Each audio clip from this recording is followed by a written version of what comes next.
Bon, merci beaucoup Marion et bonjour à tous et merci aussi à Christophe pour cette introduction magistrale. Et c'est un peu difficile à suivre non seulement ce que vous venez de dire, mais hier soir j'ai reçu à Durham un autre collègue français, François Hartog. Donc j'ai le sentiment de non seulement suivre Christophe aujourd'hui, mais aussi de parler après le discours que j'ai entendu de François Hartog hier. Donc c'est un peu comme ça. Je veux me pencher surtout sur une question autour d'une notion de temporalité et socialisme, mais surtout comment comprendre le temps présent. Parce que dans le socialisme, il est bien évident qu'on parle beaucoup d'utopie, du futur, des rêves révolutionnaires du futur. On parle beaucoup aussi, depuis quelques décennies, de mémoire, construction de mémoire. Moi, je me suis surtout intéressé aux notions du temps présent. Et c'est autour de ce questionnement-là que je voudrais présenter quelques jalons d'un projet que je viens de terminer et qui va reprendre quelques-uns des grandes figures que Christophe a évoquées tout à l'heure. Donc je commence avec la question: comment faire la social-démocratie ? La Révolution française enseigne que la volonté politique peut bien façonner une nouvelle société. Mais quelles sont les conditions de ce changement ? Dans quel temps interviendra-t-il ? Devrait-on plutôt saisir les possibilités inconnues du futur ? Ou au contraire, est-ce qu'on devrait se pencher sur le présent immédiat dans lequel nous vivons ? Cette problématique a soutenu les débats de la culture politique occidentale depuis la Révolution française, bien sûr. Elle est au cœur des divisions dans la politique et les programmes de la gauche, puisque ceux qui établissent un programme de changement social doivent réfléchir pour savoir quelles générations devront bénéficier de leur projet, et pour savoir si le futur inconnu est plus ou moins approprié comme point de départ que le présent. Ces questions deviennent plus compliquées encore du fait de la façon dont les structures économiques et sociales, capital et propriété, semblent définir le cadre du temps dans lequel nous pouvons agir. La vision moderne de la révolution et du futur suggère précisément que le présent, avec ses structures de répression politique et sociale, est le temps qu'on cherche à dépasser.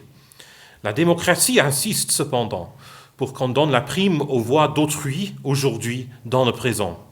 La société peut-elle changer sans toutefois insérer les expériences quotidiennes de l'injustice au cœur de notre programme ? Donc en relisant des textes plus ou moins connus, comme le journal de Marcel Samba, les écrits historiographiques de Jaurès, de Georges Renard, de Benoît Malon, et quelques études de Léon Blum, je me suis penché surtout sur une réflexion poursuivie autour de la notion du présent. Comment comprendre la signification du présent dans l'histoire contemporaine, dans le mouvement socialiste et dans les propres vies des individus que j'évoque, semble-t-il demander. Comment ainsi est-ce que le socialisme pourrait offrir une vision particulière du monde moderne, critiquant l'obsession du futur dans la culture révolutionnaire, mais présentant toutefois une vision d'une société transformée ? Comment, en d'autres termes, le socialisme pourrait-il imaginer l'existence de l'homme et de la société dans un présent qui est toujours en train de se transformer radicalement vers un monde meilleur, mais qui est en même temps toujours reconnaissable ? J'ai procédé avec deux ou trois références théoriques en particulier. Comme beaucoup d'entre nous, je me suis fasciné depuis longtemps aux écrits de Reinhard Koselleck, mais aussi j'étais inspiré par un essai de Georges Gurvitch, pas très connu, La multiplicité des temps sociaux, et peut-être surtout la notion d'un présent messianique qu'on trouve chez des penseurs juifs comme Walter Benjamin, Franz Rosenzweig et d'autres, qui lançaient un projet pour comprendre l'échec du mouvement social-démocrate dans le XXe siècle. François Hartog nous rappelle aussi que l'eschatologie chrétienne est également présente dans les discussions autour de la signification du temps vers la fin du XIXe siècle. Je cite, « L'échec de la Révolution a été l'occasion de réactiver et de transposer l'ancien et puissant schéma chrétien du temps qui scandait le déjà et le pas encore. La Révolution a eu lieu, tout comme le Rédempteur est déjà venu, mais tout n'est pas encore accompli, loin s'en faut. Le fameux essai de Walter Benjamin de 1940, Thèse sur la philosophie de l'histoire, poursuit l'analogie en se penchant sur l'idée de Jetztzeit, un temps présent chargé de la possibilité de rédemption, qu'il avance contre l'idée d'un présent nul et plat évoqué par Heidegger. Il y a chez Benjamin donc un sens du presque déjà, ce présent qui englobe l'attente du Rédempteur et tout chargé de la potentialité du changement du monde, si toutefois nous pouvons saisir son sens. Dans mon projet, je voudrais suggérer qu'après la Commune de 1871, il y a un projet intellectuel nouveau qui voit le jour au sein de la gauche française, qui veut remettre en question non l'espoir du changement et l'idée d'une avancée vers un monde nouveau, mais plutôt la version utopique, abstraite ou révolutionnaire de cet espoir que les socialistes de 1900 associent avec leurs aînés des années 1840.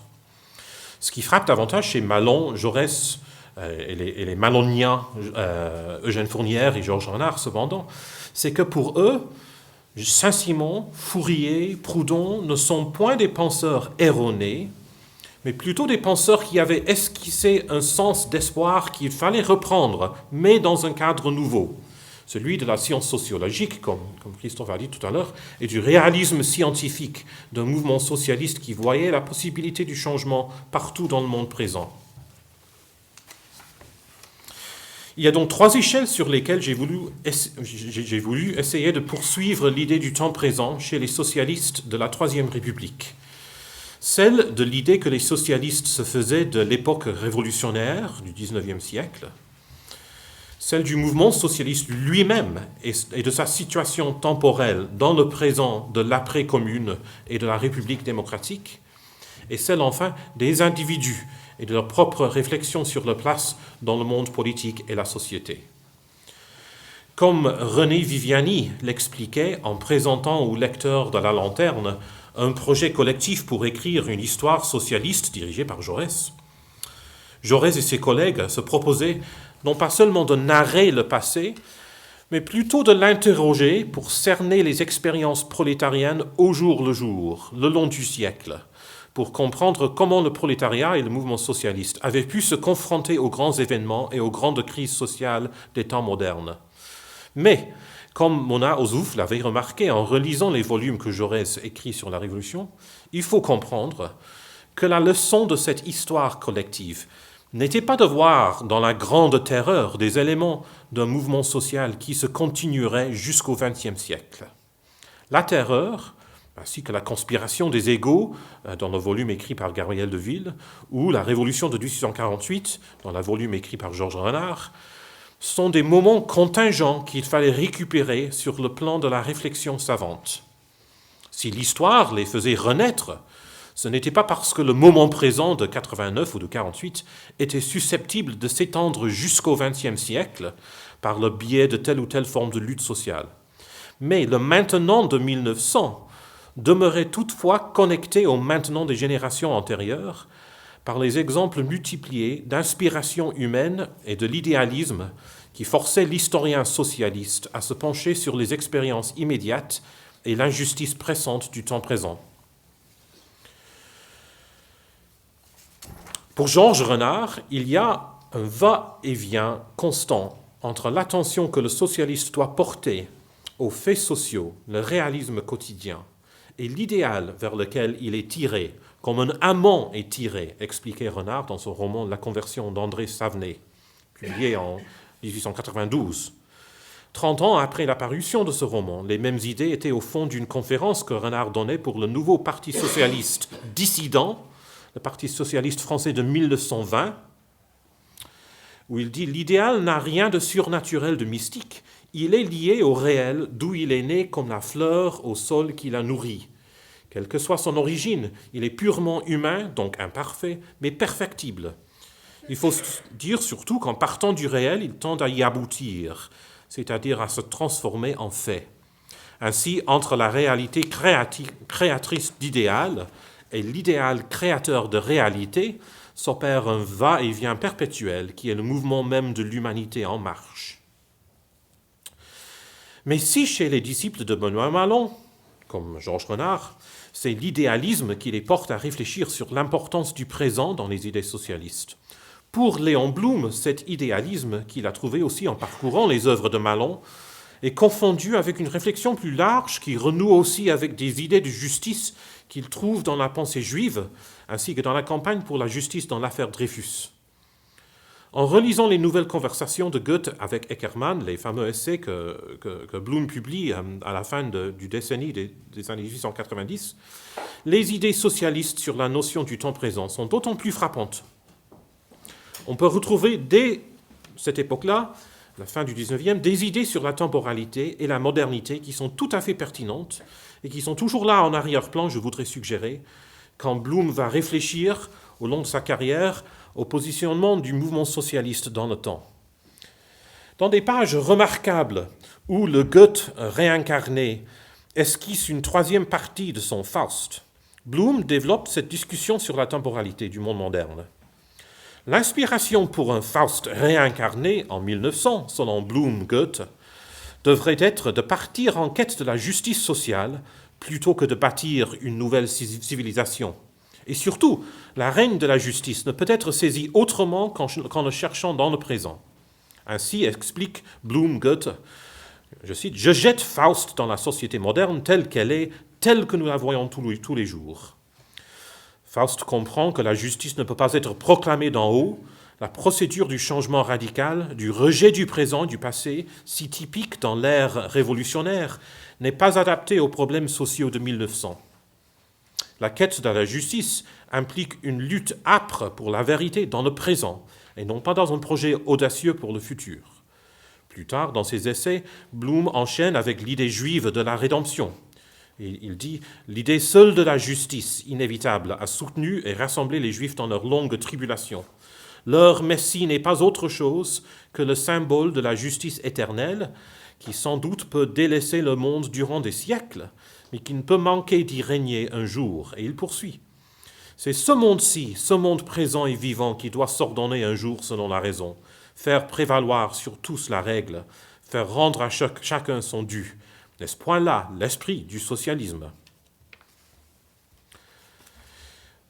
L'idée d'une activité morale dans le présent est poursuivie dans les grands discours de Blum dans l'entre-deux-guerres, pendant qu'il essaie de donner une nouvelle direction au parti en avril 1919, par exemple, en soulignant que les socialistes ne connaissent pas le jour de la révolution et donc que l'action dans le présent demeure essentielle, ou, comme vous connaissez, à Tours, lorsqu'il discerne dans le choc des temporalités socialistes elles-mêmes l'essentiel du développement de l'idée socialiste dans le présent. C'est peut-être dans les articles du Populaire où Blum répond à Déa, Marcel Déa en juillet 1933, que cette discussion se rapproche le plus à l'essai de Walter Benjamin, peut-être. C'est l'heure où l'impatience de Déa et les néo-socialistes les portent à suggérer que la direction du parti est immobile, figée dans un présent qu'ils sont incapables de régir. Or, Blum insiste sur le fait que l'attente passive du miracle révolutionnaire n'est nullement la tâche du parti. L'essentiel est de définir l'action révolutionnaire comme un travail concret d'accumulation, je cite, d'éléments économiques et juridiques extraits successivement de la décomposition du capitalisme. Blum comprend le présent comme une sorte de plénitude du temps où la violence révolutionnaire n'avait plus sa place, à cause du fait que la société future se trouve en quelque sorte préfigurée, préformée au sein de la société présente. D'ici aux définitions que Blum donne en 1941, dans le fameux texte que Christophe vient de citer, où il demande au socialisme d'approfondir, de perfectionner et d'enrichir la vie humaine, on voit que l'emphase est toujours sur la notion d'un présent où la rédemption sociale est toujours imminente. Bon, je termine cette esquisse brève que j'aimerais bien poursuivre dans la discussion et ailleurs, en soulignant que la quête de la justice dans le maintenant demeure essentielle pour tant de socialistes français. Et c'était avec la remise en question de l'eschatologie révolutionnaire dominante du 1er 19e siècle que ces penseurs de la Troisième République voulaient développer une nouvelle définition de l'urgence et de l'entraînement du socialisme idéaliste. Pour eux, le socialisme du temps présent était tout plein de l'espoir que les injustices du passé et celles du futur pourraient être résolues. Mais la recherche d'un équilibre entre la réalité sociale dans le présent et l'espoir pour le futur demeure l'un des problèmes majeurs de la culture moderne. C'est peut-être avec l'exemple des historiens et penseurs politiques du socialisme français que l'historien de la modernité pourrait poursuivre sa tâche, celle de comprendre la difficulté éprouvée par les êtres humains quand ils cherchent à comprendre comment notre propre expérience du temps est compliquée par les rêves et les désirs des temporalités modernes, ou peut-être comment on pourrait chercher à convaincre les consciences modernes de la nécessité du changement et de la justice, mais avec un nouveau regard sur les expériences intimes et immédiates qui nous entourent tous les jours. Je vous remercie.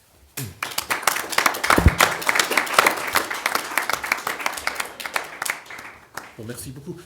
J'ai envoyé un texte beaucoup plus long à mes 3 collègues, et selon ce que Marion m'explique, c'est à eux d'intervenir tout de suite. Donc je présente Émile, qui est venu hier d'Édimbourg, pas ce matin, mais hier. Donc, et ensuite à Pierre-Henri Laguedamont, qui enseigne ici dans le 18e, et pour terminer à Pascal Horry de Paris 1. Émile. Vous voulez que je commence? Je suis chronologiquement à la fin, mais je peux commencer. Peut-être mieux que Pierre Oui, si on suit dans votre d'un point de vue chronologique, c'est peut-être plus logique, oui. Oui. C'est comme vous voulez. Donc, je vais tout d'abord remercier Marion et Fontaine et Thierry Mérel de m'avoir invité et donc permis d'intervenir à l'occasion de cette première table ronde. Je leur remercie donc de me permettre d'aborder avec vous ce matin cette difficile question du rapport au temps et à la culture entretenue par le socialisme. La tâche apparaît ardue, tant les articulations possibles entre ces 3 notions de socialisme, de temps et de culture semblent nombreuses. Donc il vient d'en être proposé une première lecture. Donc nous pouvons épuiser toutes les perspectives potentiellement ouvertes par l'intitulé de cette table ronde. Je vais donc me borner à vous présenter quelques réflexions et quelques résultats auxquels je suis parvenu à l'issue d'un travail de recherche sur les premiers socialismes, et en particulier donc sur la pensée de Robert Owen, Charles Fourier, Étienne Cabet et Pierre-Joseph Proudhon, et donc plus précisément sur leurs différentes façons d'envisager l'organisation sociale du temps. J'envisagerai donc principalement la notion de culture au travers de ce prisme particulier de la question de l'organisation du temps au sein d'une société, qu'elle soit réelle ou imaginaire, utopique. Donc pourquoi tout d'abord s'intéresser encore aujourd'hui à ces premiers socialistes, dont certains l'étaient même avant la lettre? En quoi s'intéresser à l'œuvre de ces penseurs, qualifiés d'utopistes par Marx et Engels, peut permettre d'éclairer certains traits de la culture politique socialiste, encore vivace aujourd'hui, bien que parfois remise en question. S'il est indispensable de ne pas tomber dans le travers méthodologique du présentisme, il n'en demeure pas moins que ce travail de recherche semble entrer en écho avec un certain nombre de questions qui traversent notre société actuelle. Ces échos peuvent expliquer en partie au moins le regain d'intérêt que connaissent ces différents socialistes utopistes dans l'édition et la recherche.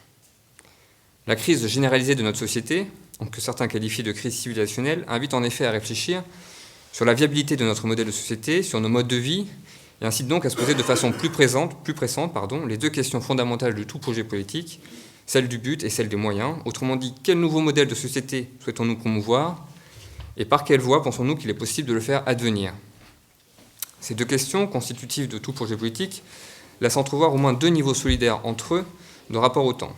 Le premier est celui de la conscience de l'ancrage historique de notre société, rapport au temps qui permet d'envisager les voies par lesquelles faire advenir un nouvel ordre social. C'est à ce niveau que se situe le débat entre réformistes et révolutionnaires. Et le second plan est celui donc de la définition d'une nouvelle organisation sociale du temps sous-jacente à ce projet politique. Chaque modèle de société, en effet, a comme sous-bassement une certaine façon d'articuler entre eux les différents temps sociaux. Donc tout un ensemble de questions qui traversent notre société aujourd'hui, et notamment en cette période de campagne présidentielle, questionnent, en tout cas renvoient à certaines problématiques abordées déjà par les socialistes utopiques. Donc si l'on resserre notre propos au cas des socialistes, il apparaît que certains des traits qui semblaient constitutifs de la culture politique socialiste sont aujourd'hui remis en cause. La conception du temps, qui semble prévaloir au sein de la culture politique socialiste, renvoie principalement à des luttes politiques et sociales ayant abouti à des mesures historiques de réduction du temps de travail. Il y a ainsi une sorte d'identification historique du socialisme avec cette conquête du temps libre et donc cette réduction du temps de travail. Cet objectif apparaît ainsi comme un trait constitutif de la culture politique socialiste, dans la mesure où cet objectif n'est pas simplement économique, mais renvoie également à des considérations éthiques.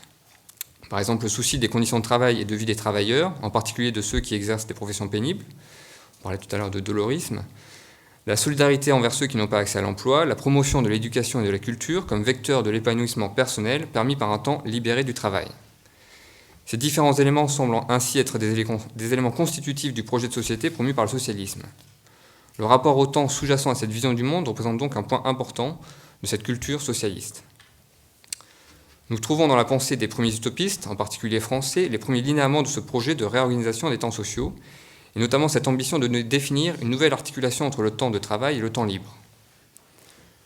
Une relecture de l'œuvre des premiers socialistes, à l'aune de cette problématique de la conception du temps social, a ainsi pour enjeu principal de faire apparaître les origines d'un certain nombre de traits constitutifs, originels de la culture politique socialiste.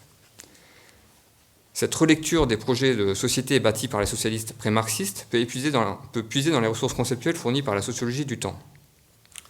En effet, comme l'explique Jean Leduc, la sociologie a été pionnière dans la réflexion d'ensemble sur le rapport introduit par le capitalisme industriel entre production, temps et travail. Je signale au passage la parution donc, de la thèse de Thomas Hirsch, publiée dernièrement, qui retrace d'ailleurs le parcours et les transformations de cette idée de temps social, formulée la première fois au tournant du XXe siècle par Henri Hubert, proche de Lucien R, dont il partage l'idéal socialiste. Donc, ces différents concepts sur lesquels on peut s'appuyer, donc c'est avant tout celui donc, de temps social et donc de temps sociaux, donc évoqué notamment par Georges Gurwitz, cette multiplicité des temps sociaux. Donc, le sociologue Roger Su définit comme les grandes catégories ou blocs de temps qu'une société se donne et se représente pour désigner, articuler, rythmer et coordonner les principales activités sociales auxquelles elle accorde une importance et une valeur particulière. Donc la combinaison et l'articulation entre ces différents temps sociaux varient évidemment en fonction des époques, mais aussi des classes sociales. Un autre concept très important est celui de temps dominant, qui a été notamment développé par Georges Gurwitz et qui permet de mettre en relief la prédominance d'un temps social sur les autres. Cette prédominance peut être caractérisée par un certain nombre de critères, de domination quantitative, qualitative, de son influence sur la stratification sociale ou au sein du mode de production et sur sa représentation sociale. Un dernier concept essentiel est celui donc de structure des temps sociaux. L'articulation et l'interdépendance de ces multiples temps sociaux en fonction notamment du temps dominant représente alors une structure dont il est possible d'analyser l'évolution. Le passage d'un temps dominant à un autre correspond ainsi à des césures historiques majeures. Ainsi, par exemple, donc la fin du XVIIIe siècle et la première moitié du XIXe siècle, époque à laquelle le socialisme utopique s'épanouit, correspond à une césure historique importante dans l'évolution de la conception du temps. La révolution industrielle, avec ses corollaires tels que la concentration de l'activité, l'extension du salariat, le machinisme, ou encore le développement des réseaux de communication, bouleverse progressivement la conception du temps qui prévalait jusqu'alors. Cette évolution consacre également la domination du temps de travail, qui dans le secteur industriel tend en particulier à augmenter. Les premiers socialistes, en particulier anglais et français, ont ainsi développé leur théorie dans ce contexte de renforcement de la domination du temps de travail dans la structure des temps sociaux. Donc ces premiers socialistes n'ont pas manqué de saisir cette évolution et ses enjeux. C'est donc par rapport aux réalités de la société industrielle en gestation qu'ils ont élaboré leur projet de refondation sociale, au sein desquels transparaît de nouvelles façons de concevoir le temps. C'est donc alors que la vie d'une partie croissante de la population était bouleversée par l'avènement du temps industriel et urbain que ces premiers socialistes ont envisagé de nouvelles façons de concevoir l'existence humaine, tant à l'échelle d'une vie qu'à celle du quotidien. Car ce que visaient ces socialistes utopiques, ce n'était pas une réforme à la marge du fonctionnement social, mais bien une véritable révolution des modes de vie, une réinvention de la vie dans tous ses aspects. Ce qui expliquera notamment leur réappropriation au moment de mai 68. Donc, quelles nouvelles conceptions du temps sous-tendent ainsi leurs différents projets de réorganisation sociale? Quelles en sont les implications sur l'existence et la vie quotidienne des individus peuplant ces sociétés encore imaginaires ou expérimentales? Ces nouvelles façons de concevoir le temps des individus et de la société dans laquelle ils évoluent permettent-ils de distinguer un nouvel art de vivre qui renverrait à une culture socialiste en germe? La révolution du temps vécu par l'individu est ainsi au cœur du projet politique de ces socialistes dits utopistes. Cette révolution apparaît donc à deux échelles différentes, dans les plans de réorganisation sociale proposés par Owen, Fourier, Cabet et Proudhon. La première échelle est celle de l'existence humaine dans sa totalité.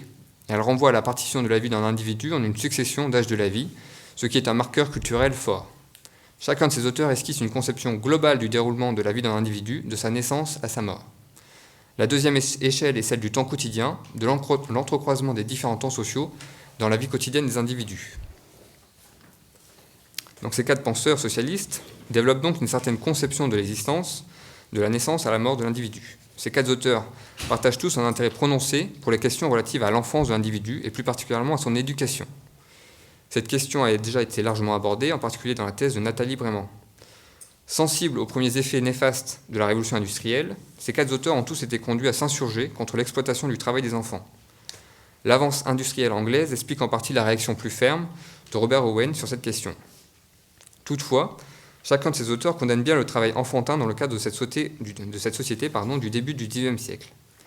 Mais cette condamnation ne les conduit pas pour autant à conclure que le temps de l'enfance ne peut être en partie consacré au travail. En effet, le travail occupe une place primordiale dans leurs différentes conceptions de l'éducation. Owen et Cabet considèrent ainsi que les enfants doivent prendre conscience du devoir moral que représente le travail dans la vie communautaire. Au contraire, Fourier et Proudhon pensent que le travail participe au développement et à l'épanouissement de l'individu, et ce, dès son plus jeune âge.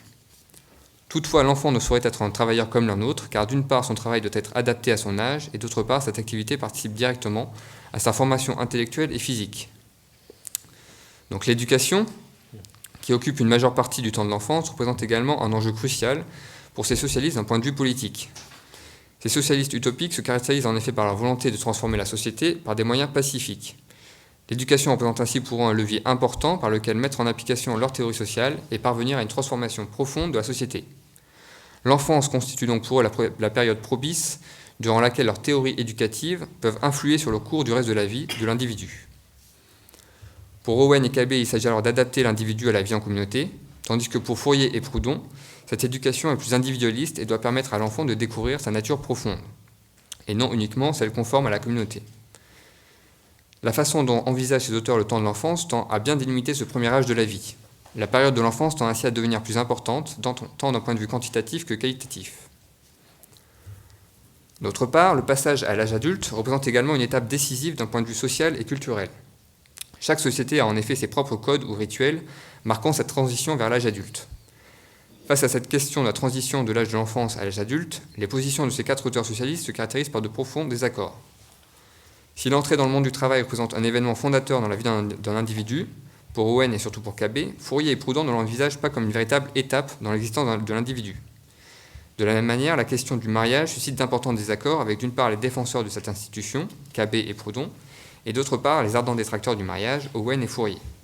On peut ainsi constater que ces controverses ont une certaine importance d'un point de vue culturel, puisqu'elles peuvent aboutir à une redéfinition des représentations des grandes étapes de l'existence. Je vais conclure rapidement. Oui, bien sûr. Donc la seconde échelle à laquelle peut être envisagée cette nouvelle conception du temps que dessinent donc ces premiers socialistes est celle du temps quotidien, autrement du temps vécu au jour le jour par chaque individu. Donc je pense qu'on aura l'occasion de revenir sur cette question. C'est sur cette question donc d'une révision de l'articulation entre le temps de travail et le temps libre, donc avec les théories développées notamment par Fourier d'un travail attrayant, et donc d'un travail qui tendrait à se confondre avec la notion de loisir et de plaisir.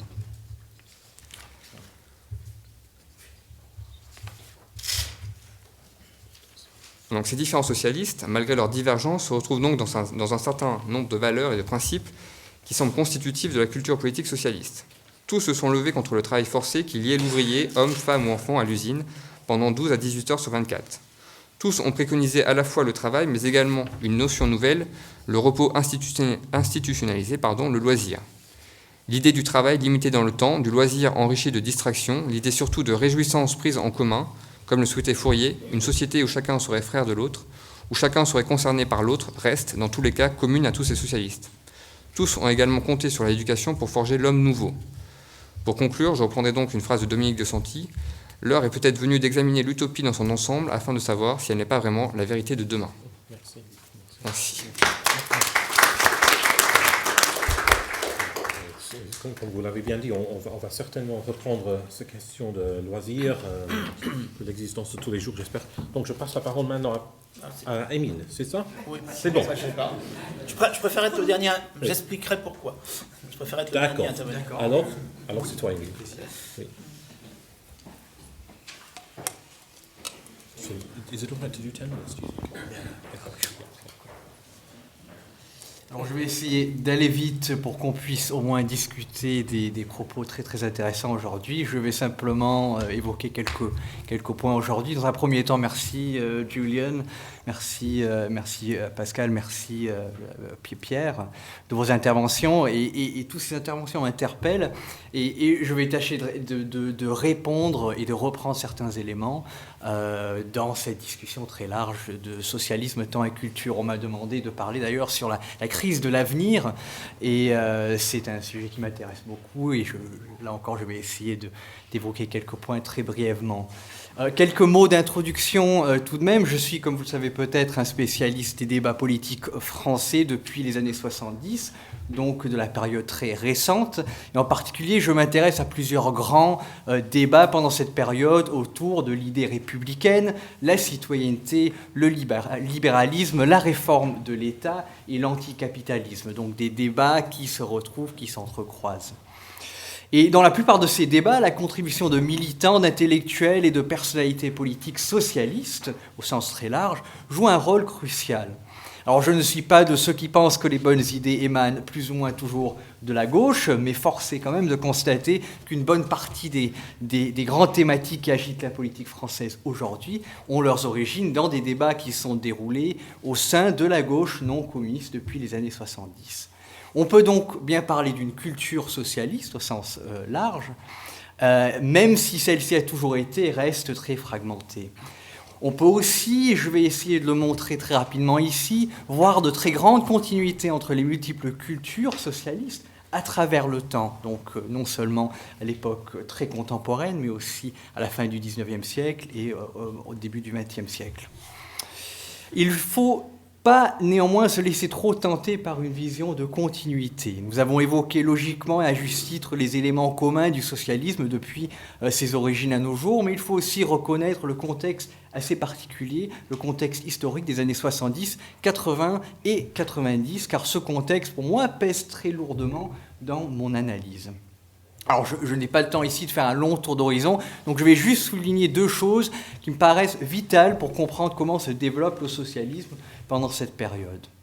Premièrement, une nouvelle configuration institutionnelle avec la création du Parti socialiste dans les années 70 et la conquête du pouvoir en 1981. En effet, jamais le socialisme comme courant politique avait été à ce point institutionnalisé en France. Beaucoup plus que les structures fluides du socialisme au début du XXe siècle et la SFIO des années 30 et 40, le PS est devenu le vaisseau institutionnel du socialisme français et un repère essentiel pour la gauche non communiste tout entière. Deuxième chose, l'idéologie. Paradoxalement, au même moment que le socialisme retrouve un lieu de rencontre et un parti, les fondements de son idéologie vont être défaits par ce que j'appelle une crise de l'avenir. Et je comprends par cela une remise en cause non seulement du marxisme, cela va de soi, mais dans l'idée du progrès. Que ce soit dans la formule célèbre de Gilles Lipovetsky, l'ère du vide, ou bien dans le concept élaboré par Rosan Vallon, François Furet et Jacques Julliard à la fin des années 80, la République du centre, partout les socialistes se voient confrontés à un scepticisme idéologique sans précédent. Et ce scepticisme va évidemment s'accroître après 1989 et la chute du mur de Berlin. Alors ces deux contextes nous fournissent la base essentielle pour situer les grandes lignes de la culture socialiste des dernières décennies du XXe siècle. Mais quelles sont donc ces grandes lignes ? Alors dans le peu de temps que j'ai pour étayer mes propos, je voudrais mettre l'accent sur trois cultures socialistes françaises depuis la fin des années 70. Premièrement, l'utopie nostalgique, le néo-républicanisme. Deuxièmement, la liberté, l'éclatement de l'après 68. Et troisièmement, l'idée du peuple et la tentation marxisante. Alors ces cultures s'entremêlent et se croisent, elles ne sont pas, et je trouve ça très important, exclusives. Des personnalités politiques telles que François Mitterrand ou Benoît Hamon peuvent très bien incarner plusieurs tendances, mais il est néanmoins intéressant de faire l'effort de les séparer.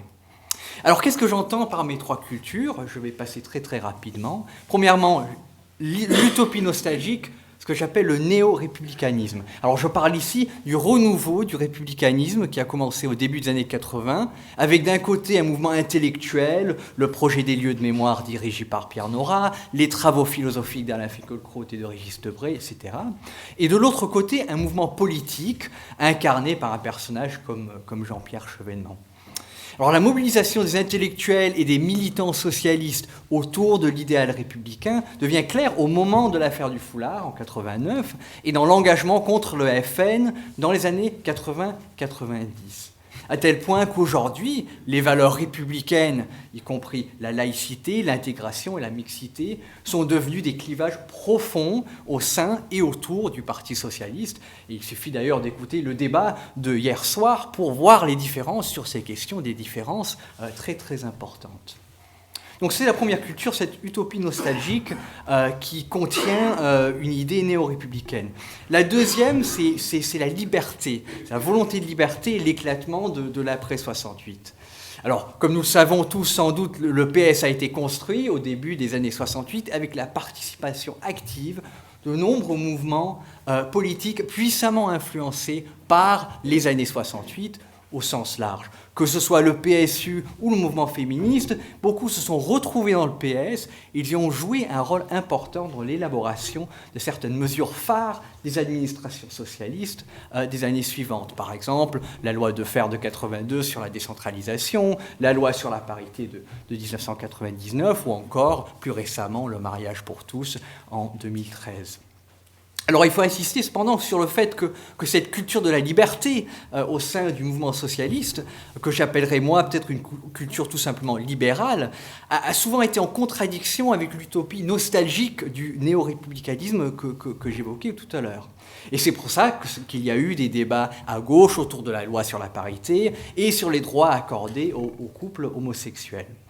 Mais même si ces débats existent, il faut reconnaître que depuis la fondation du PS, c'est cette culture de la liberté qui continue à attirer de jeunes militants à rejoindre le mouvement socialiste dans les années 90, 2000 et encore aujourd'hui.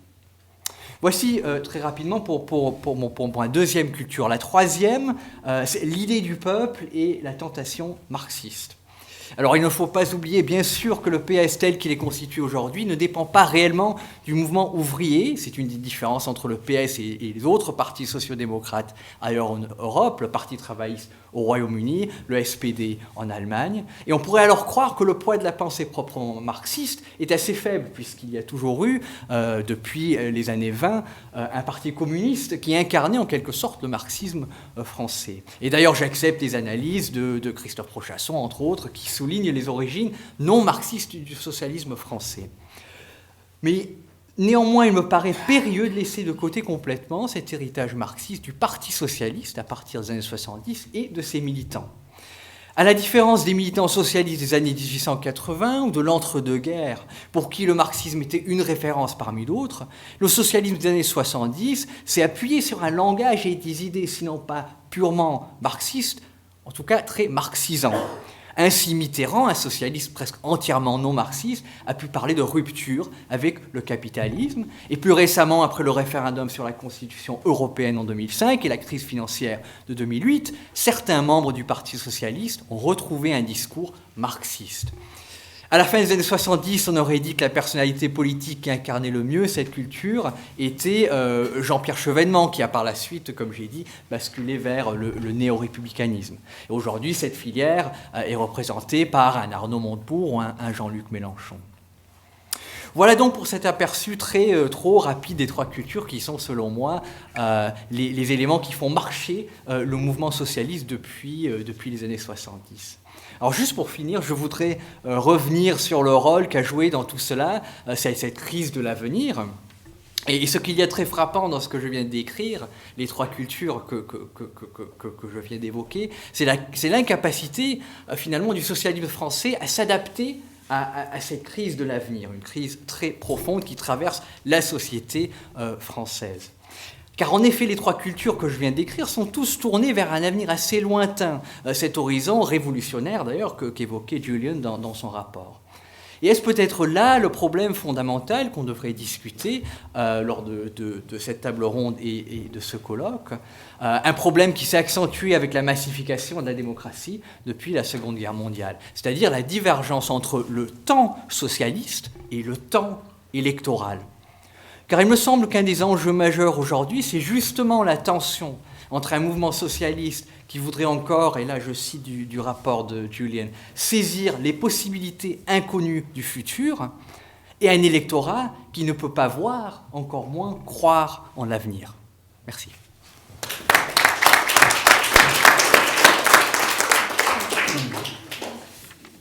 Monsieur Henry. Merci Juliane, merci aux organisateurs, à la Fondation Jean Jaurès et tout particulièrement Marion de m'avoir invité.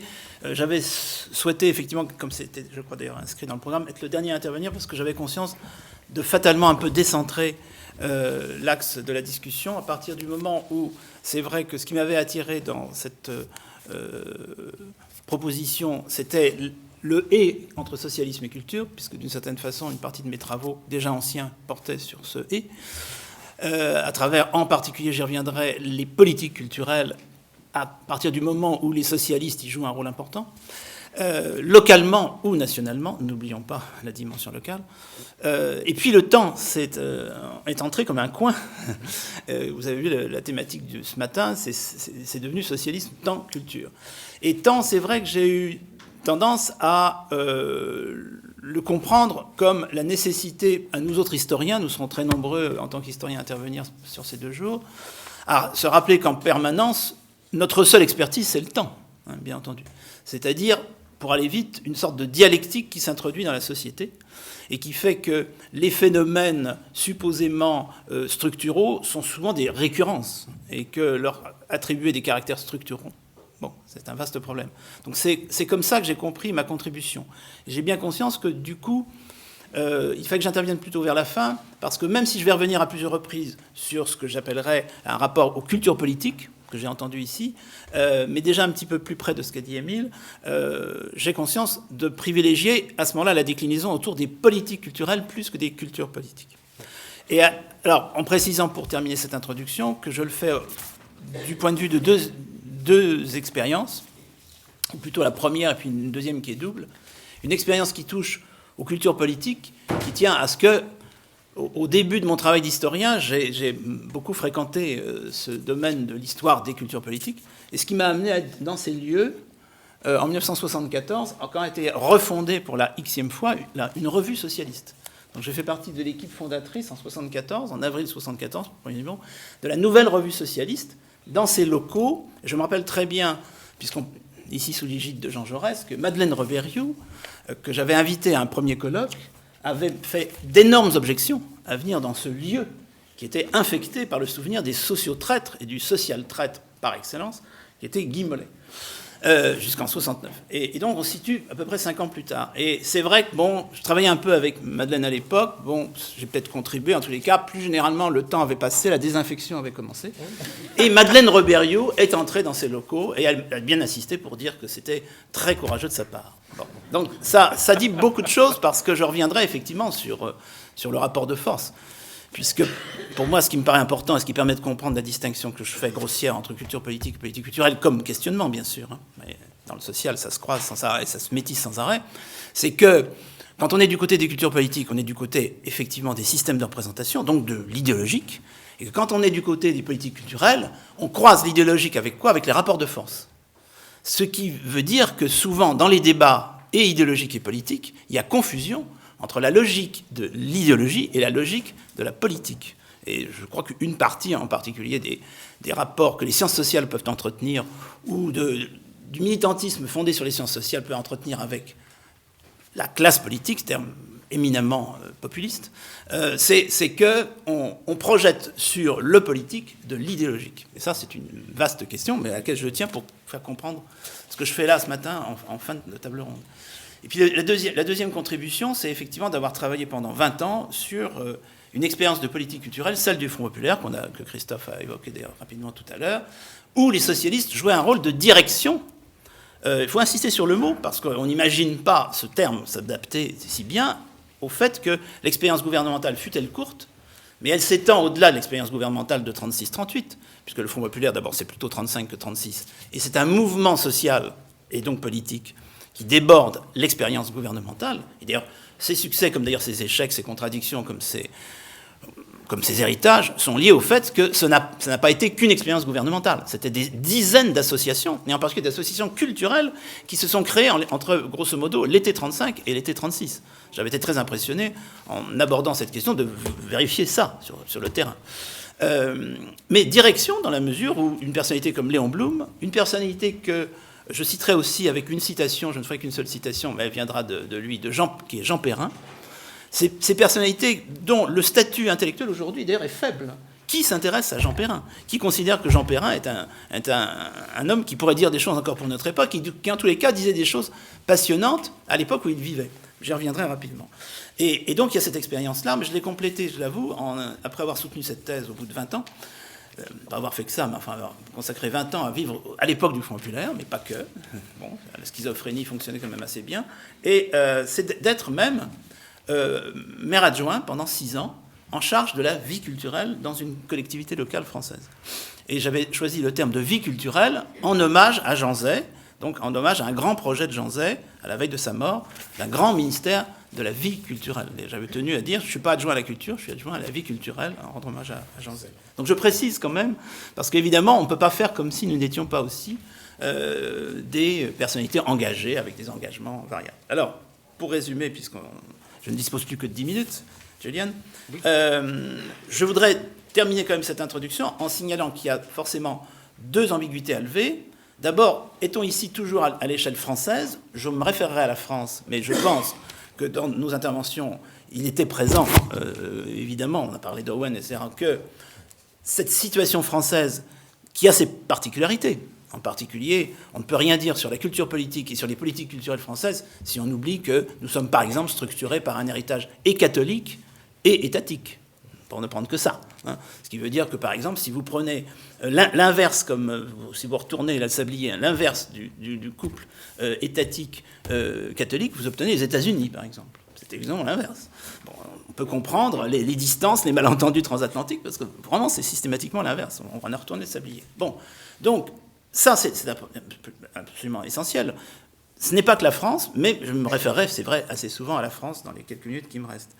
Mais à ce moment-là, quelle est l'échelle pertinente? Parfois, ce sera, à mon avis, l'Occident, parce que pour terminer sur la période actuelle, c'est pour ça que je préfère intervenir, sachant qu'Émile allait jusqu'à aujourd'hui, il faudra revenir sur l'aujourd'hui pendant quelques secondes. Et puis l'échelle mondiale. Bon. Et puis deuxième ambiguïté qu'il faut lever, la délimitation de socialisme. Conventionnellement, ici, nous sommes d'accord pour dire socialisme. Je rappelle qu'à une époque d'hégémonie léniniste, parce que moi j'ai mon petit vocabulaire, j'ai tendance à ne pas dire communiste, je dis léniniste pour être plus technique. De même, j'aurais tendance à dire socialisme réformiste, pour expliquer. Mais on va être d'accord sur socialisme, parce qu'en fait, nous sommes maintenant dans une situation de rapport de force qui permet de dire socialisme. Je rappelle que socialisme figure dans le vocabulaire léniniste. Et donc, il pouvait y avoir une très grande ambiguïté, voire une accusation d'usurpation des communistes sur les socialistes. Bon, je pense que le fait que socialisme pose moins de problèmes aujourd'hui, qu'il ne faille pas préciser social-démocrate, socialiste réformiste, socialiste de gouvernement, etc., ça signifie tout simplement que les rapports de force ont bougé, et plutôt en faveur des socialistes. On est d'accord. Alors, sur l'expérience du Front populaire comme élément de réflexion sur le rôle du temps dans tout ça, le temps du politique, je crois qu'il est important de signaler, c'est le fond de ma thèse, donc je suis obligé de vous renvoyer à ce texte, qui a été d'ailleurs réédité l'année dernière, c'est que la période du Front populaire, avant même l'accession au pouvoir et pendant l'exercice du pouvoir, pour reprendre la fameuse formule blumienne, ça a été un moment de cristallisation de la théorie de la culture. C'est tout à fait, y compris d'ailleurs chez Walter Benjamin, entre parenthèses, bon, mais pas seulement.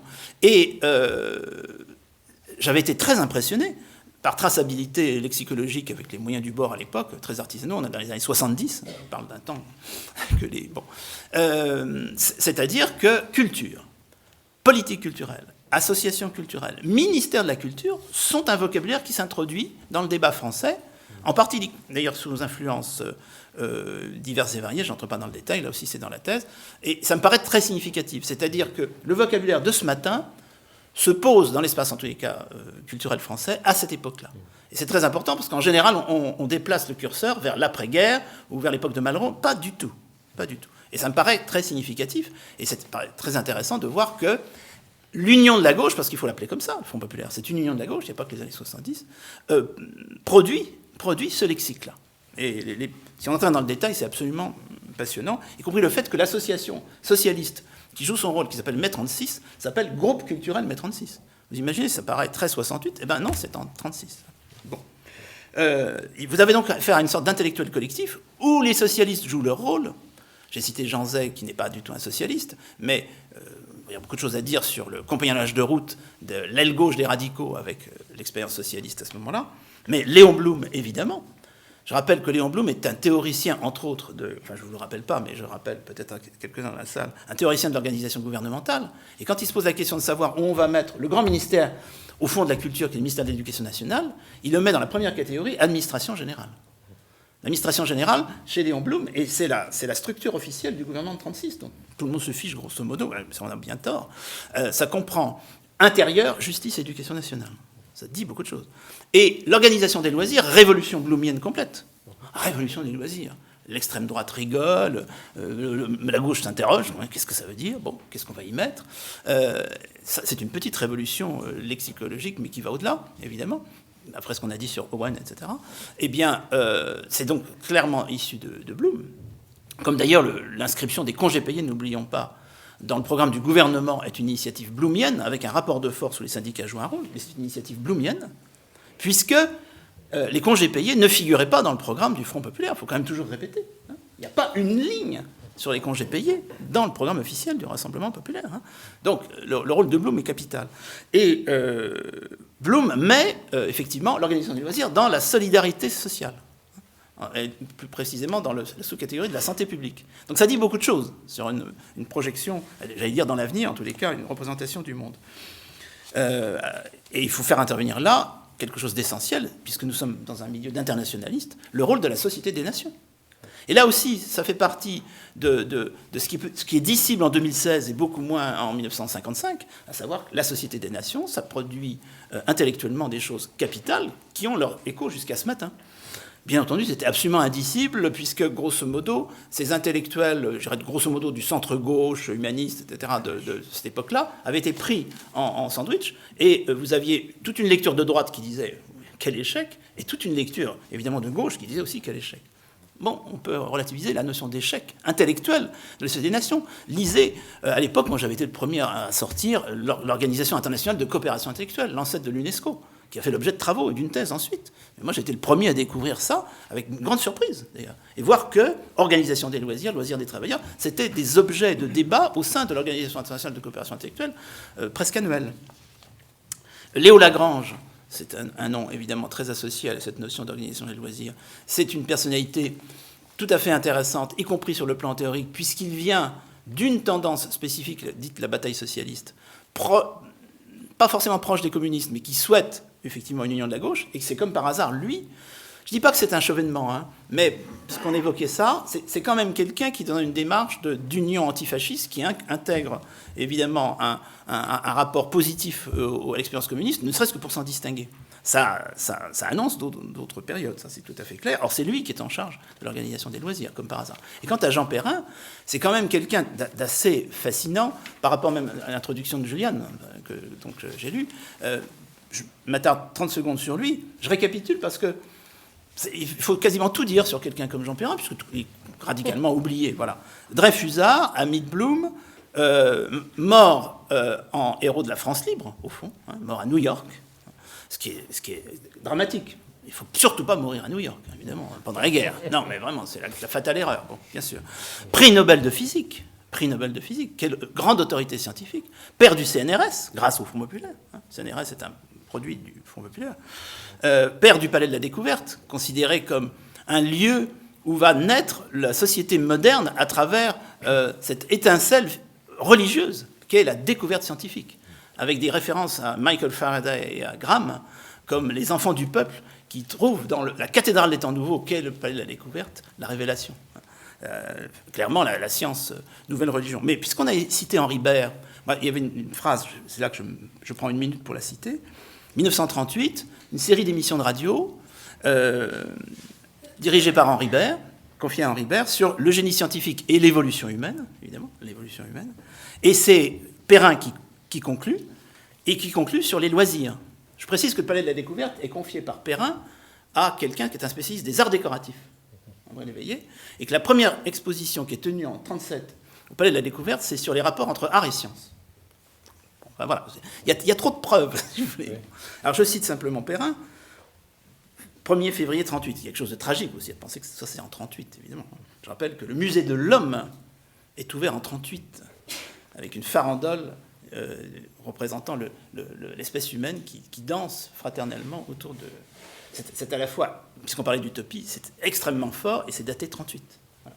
Donc ça s'appelle le tragique. Je cite, « On nous dit, dit Perrin, quand les hommes auront des loisirs, qu'en feront-ils ? Eh bien, ils en feront au pis-aller ce qu'en font ceux qui en ont déjà, et ce ne sera pas si mal pour leur bonheur. » On parle de bonheur, quand même.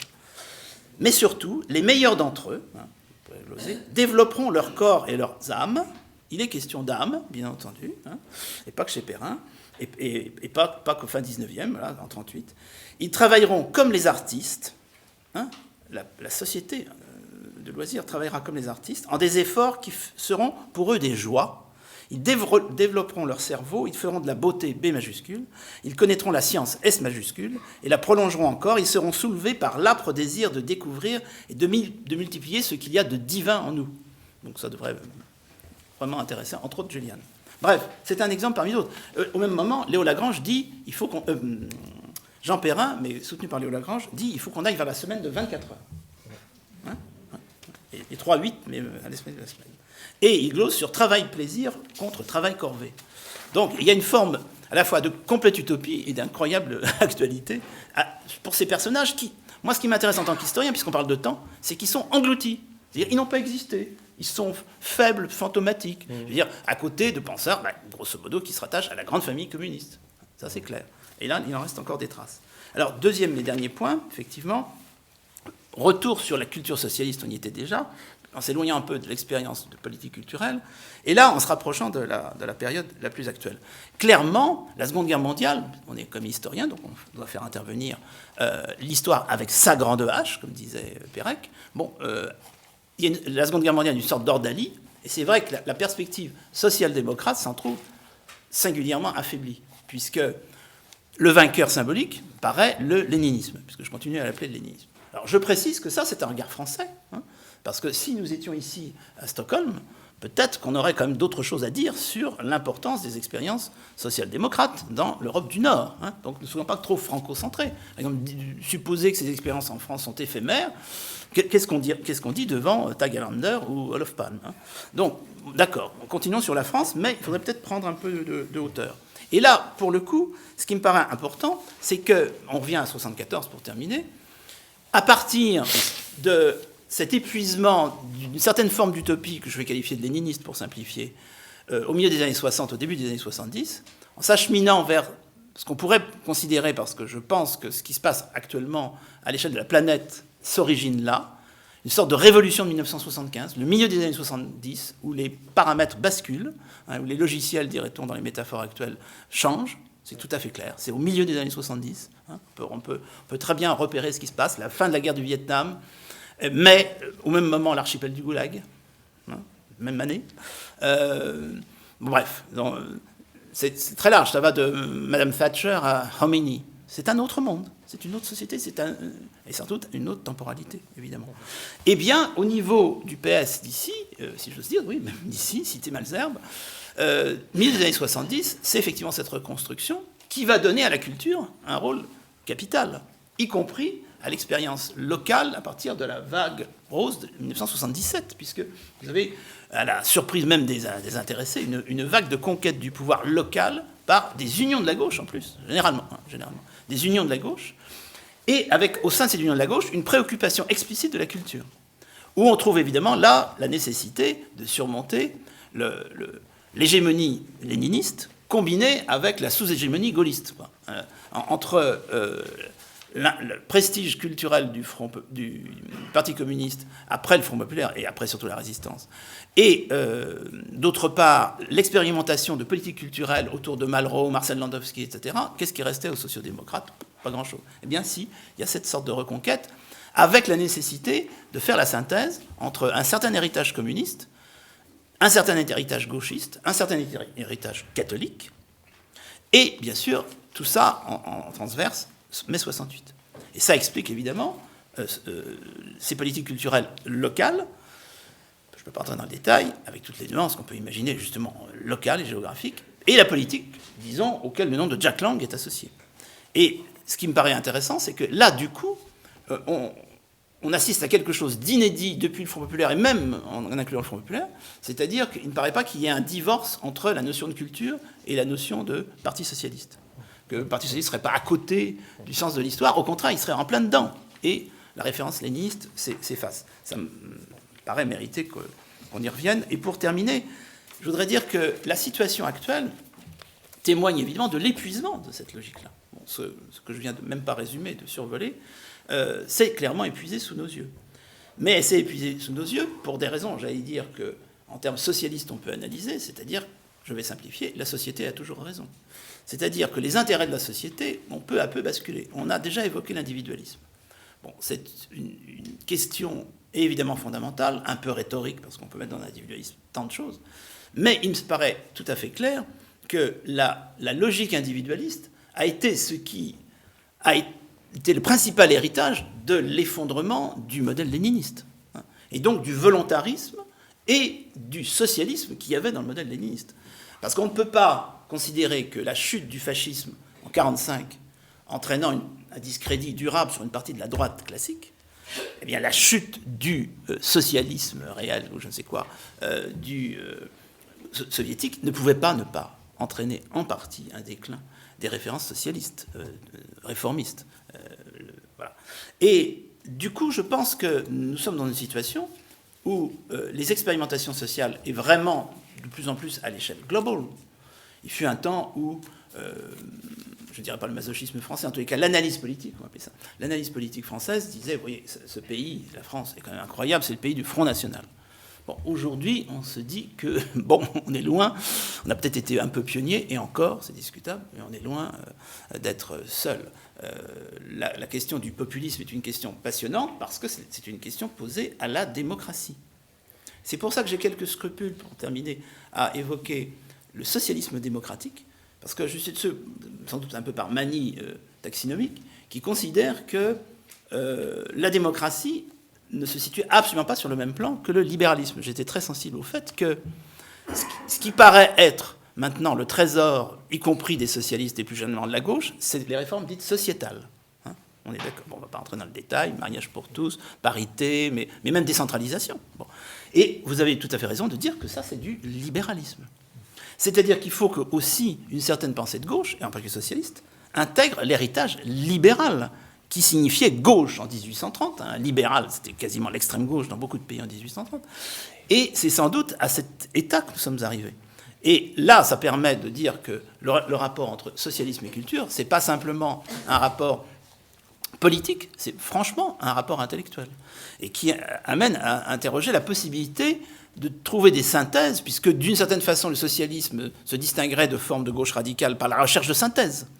Et certains diraient de compromis. Je signale entre parenthèses le caractère, délégitimement du vocabulaire de compromis en politique et surtout dans le débat intellectuel, marqué par le radicalisme. C'est-à-dire que Marais, réaction thermidorienne, social-démocratie, modérée, ce sont des vocabulaires insultants. Ça pose un vrai problème parce que c'est purement idéologique.